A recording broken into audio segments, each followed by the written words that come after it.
Hello guys, happy Valentine's Day sa inyong lahat. Siyempre, Valentine's Day, hahabol tayo sa pangmalakasang love reading content. Charis! Alam niyo naman na bihira ako mag-love reading or love guidance. Pero ngayon, syempre, araw ng mga puso, let's try it. And ito will be checking ano ba yung mga quick messages, quick special guidance for each zodiac sign. So, simulan natin to sa lahat ng Aries.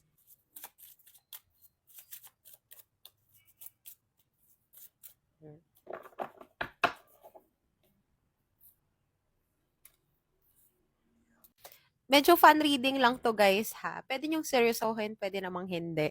So, sa mga Aries diyan, sa tingin ko maiilan sa inyo na nasa getting to know each other stage or may kakakilala pa lang kayo ng someone new. And parang natatakot ka kung ipu-push mo ba 'tong connection na ito. We have here the Hang One in reverse. Ibig sabihin baka na-ghost ka na in the past. And nagdadalawang isip ka kung tanggapin mo ba yung specific offer ng bagong person na pumapasok sa buhay mo. So we also have here the Four of Cups in reverse. Parang medyo, yun nga, stagnant in the past months, in the past years. But this is telling you na it is safe for you to love. Ayan, it's time to open your heart to give and receive the highest love of all. Hindi ko kinakaya. And na-feel naman natin na merong romantic feelings na talaga. Pero nandun yung pagdadalawang isip mo dahil nga sa mga past trauma, past hurts. And para sa mga in relationship naman, nakita natin dito na nagle-level up ha, itong relationship nyo.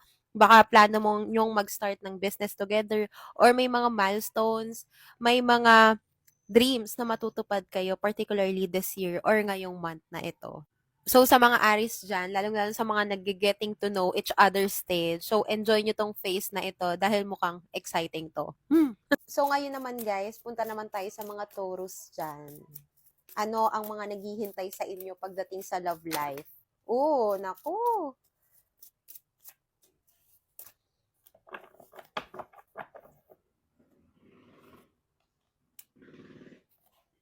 So, we have here the Justice card. Hala siya. So, para sa mga naloko, ayun agad, para sa mga naloko, makukuha nyo na yung justice na deserve nyo. It's like, there's a sense of consequences sa mga taong nakasakit sa inyo, sa mga taong sinaktan kayo. We have here the Eight of Swords, sa mga taong nang iwan at nang loko sa inyo. Kasi based dito parang ang daming red flags na nangyari pagdating sa mga past relationship or sa relationship mo, pero nagbubulag-bulagan ka. At ngayon sinasabihan ka ng reading na to na, hoy, gumising ka na. Ayan, medyo ingat ngayon pagdating sa miscommunication with the Ace of Swords in reverse. Ingat sa mga tinatagong information dyan. Pero pagdating sa mga single, kailangan mo pang hintayin. Kasi yung energy dito worth waiting for. Merong divine timing, kumbaga. At hintayin mo yung soulmate mo. It's all about manifesting pa rin. So, manifesting dun sa right person and sa perfect timing kung kailan darating tong tao na to. Sa mga in relationship dyan, nako, make sure to be honest pagdating sa mismong relationship. Yun lang. Naman sa lahat ng Gemini, lalong-lalo na Gemini Sun. Hmm. Na 'to. Naku naman, kasi I feel like may ilan sa inyo na pasan-pasan, buhat-buhat yung relationship and aware naman kayo na parang ikaw na lang yung nagdadala.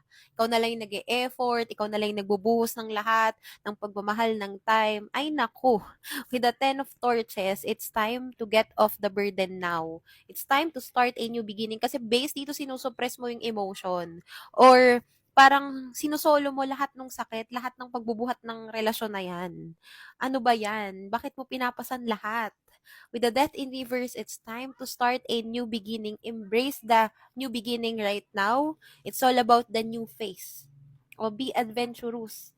Enjoy your freedom right now. At maging open mind ka sa mga next people or next person na papapasukin mo sa buhay mo. At para sa mga single naman dyan, I feel like baka hindi ka pa totally ready kasi na-enjoy mo pa yung freedom, na-enjoy mo pa yung mga pinagagagawa mo ngayon. Or parang lately masyadong marami kang buhat, marami kang priorities para dagdagan pa ng panibagong commitment sa buhay mo. So, enjoyin mo lang yung ginagawa mo ngayon and I think you will be meeting the right person kapag pakiramdam mong okay na. Kapag pakiramdam mong ready ka nang tumanggap. Wow! Ready ka nang tumanggap ng someone new. O para naman sa mga Cancer dyan. Oops. Nako.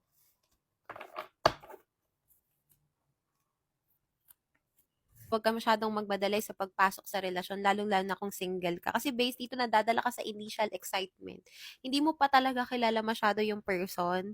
Hindi mo nga alam kung meron pa yung sabit. Like, may past experience pa yan, may connection pa yan sa ex niya, sa past niya. So, hindi ka pa sigurado. Much better to get to know the person pa kasi may malalaman ka pa dito. Huwag mo masyadong madaliin. So, it's all about patience pagdating sa relationship nyo.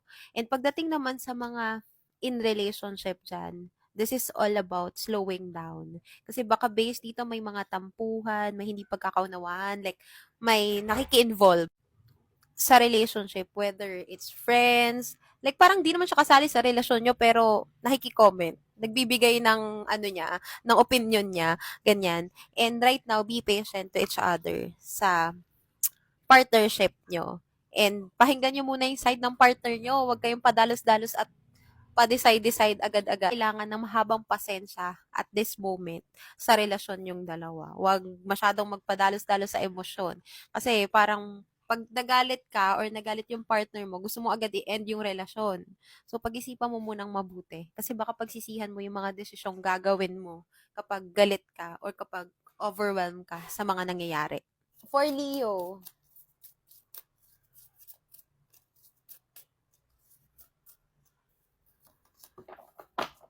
ang dami sa mga Leo na parang happy-happy lang, enjoy-enjoy lang sa paglandi, sa pagharot, which is a good thing kasi based naman dito, meron kayong chemistry ng new person mo na yung kung new person or itong person na kausap mo. There is also some sense of balance. Ibig sabihin, bigayan kayo eh. Ibig sabihin, parang pag may binibigay ka na time, na effort ito sa person na to, binabalik. Merong reciprocation.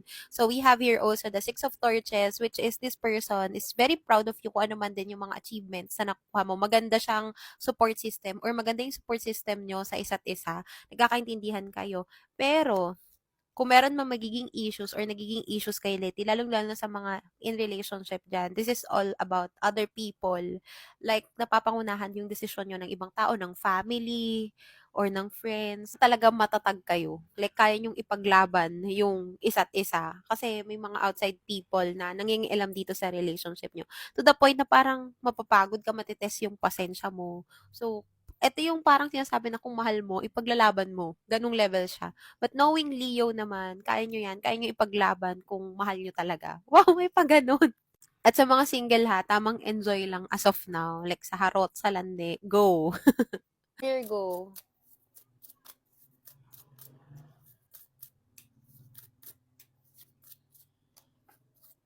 Uy. Hoy, para may mga Virgo nakakagaling lang sa breakup dito, we have here the separation card. So, parang merong time na kailangan nyo muna talagang magpahinga sa relasyon, lalong-lalo na if in relationship kayo. And may mga nauungkat kasi na pas eh. No, sa mga bago-bago lang dyan or papasok pa lang din sa relationship, I feel like you really need to question kung wala na bang something in the past, yung partner mo, like, ready na ba siya? Healed na ba siya? Ready na ba siya pumasok sa relasyon? Kasi mahalaga yun. Kasi I feel like meron pang confusion. Grabe naman yun. Pag-isipan mo muna din yung mga decision mo or baka ikaw pa yung merong confusion. With the Hermit card, this also needs some reflection. Time of rethinking, no? Baka ngayon kasi kailangan mo munang mag-isa or kailangan mo munang mag-focus sa sarili mo. Baka it's all about self-love and self-worth kasi very brave naman yung energy mo. O yan. So, sa mga in-relationship dyan, ingat sa mga past issues na nagbabalik. Ganon. So, ngayon naman, sa Libra tayo.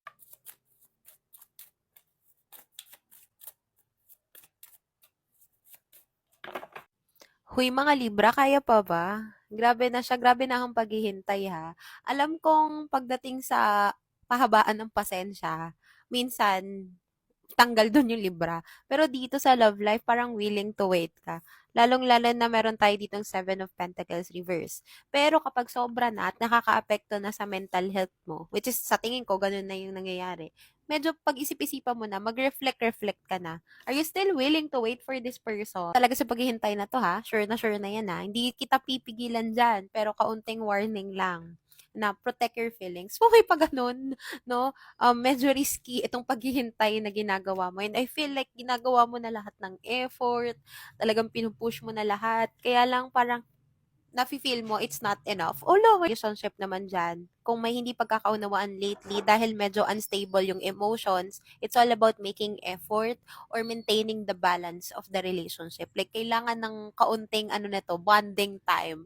Kailangan ng kaunting effort pa para maayos or ma-renew yung hindi nyo pagkakaunawaan. Para naman sa mga Scorpio dyan,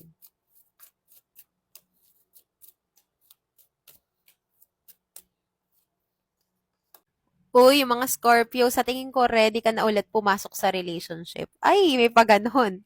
Kasi with the Prince of Pentacles, it's all about new beginnings. Nafe-feel na natin dito na may initial spark na baka may mamimit ka na someone new or may nakilala ka through your friends. So, may potential dito yung tulong ng kaibigan or dahil inaasar-asar ka ng kaibigan mo with this specific person, may chance of progression yan. At the same time, kapag nasa in relationship ka naman ngayon, na-feel natin na parang merong heart-to-heart conversation lately. Parang may kailangan kayong pag-usapan about deepen ng relationship. Like, parang gusto nyo pang i-level up. Kung i-relationship kayo ngayon, tapos hindi pa kayo kasal, I feel like doon na yun naabot, nag-uusap kayo about your future. At ang mahalaga dyan, natuto na rin kayo sa mga mistakes, sa mga past situation, like merong lessons. Kapag may conflict kayo in the past, sa tingin ko, nandun na yung lesson na-incorporate nyo na, wow, na-incorporate, talagang dinibdib nyo na lahat ng lessons para hindi na yun maulit at ayaw nyo nang magsisihan ngayon. Which is good thing right now, based with your cards. Aries people.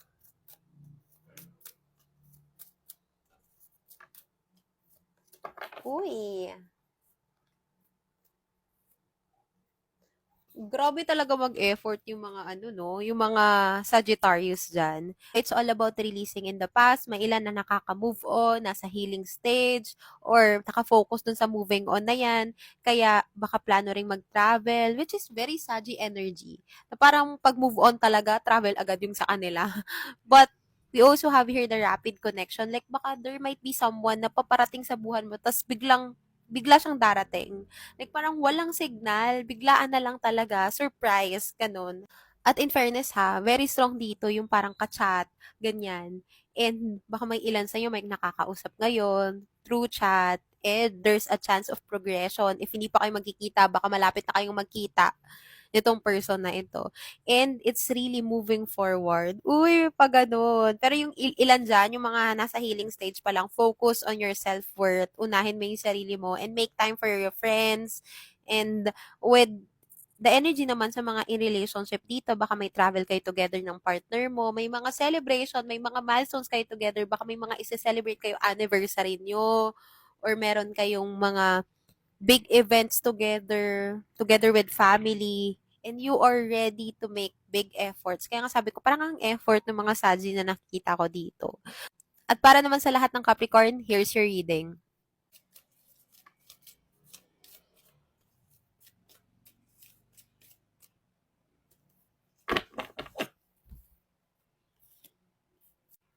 So, ayan na nga, baka lately may mga conflicts ka with your partner if in a relationship ka or married ka.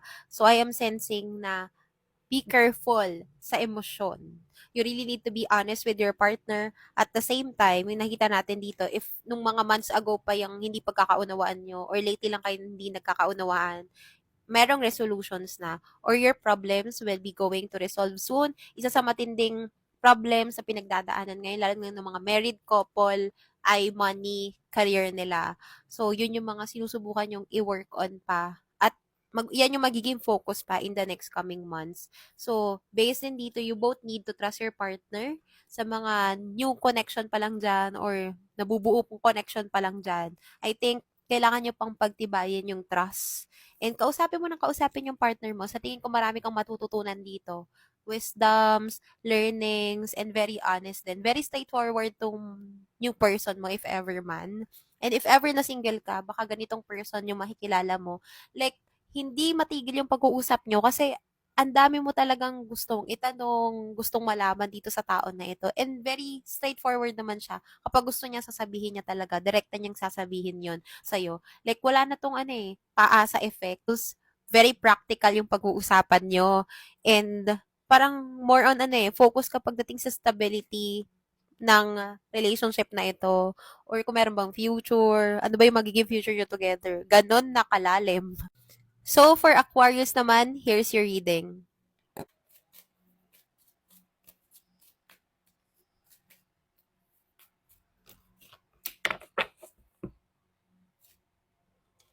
Oy, sa mga Aquarius people natin dyan, kapag nag-ghost ka na dati, matuto ka naman na ngayon. Kapag may red flag, pansinin mo na naman.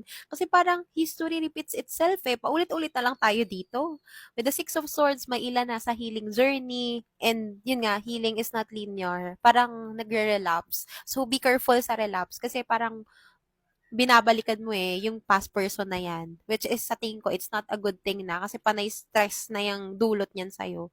And right now, this is telling you to focus on your healing, to focus on yourself, focus on retreat. It's time to disconnect.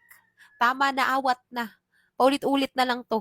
Nagiging cycle na to sa buhay mo. And pagdating sa relationship, it's time to be patient. Talong na if single ka ngayon or kakag-break mo lang ngayon, habaan mo naman yung pasensya mo, maghintay-hintay ka muna. And para sa in relationship naman ngayon, focus on your passion. Sa tingin ko, it's all about individuality. Like, gawin mo yung something na magpapasaya sa'yo as an individual, as a person. And siya din, ganun. Growth to, individual growth, yung nakikita ko sa inyong dalawa. Hone your passion and skills. And sa tingin ko, mas magko-connect doon yung energy nyo. At hay, salamat naman nakaabot tayo sa mga Pisces. So, ayan, here's your reading para sa lahat ng Pisces dyan.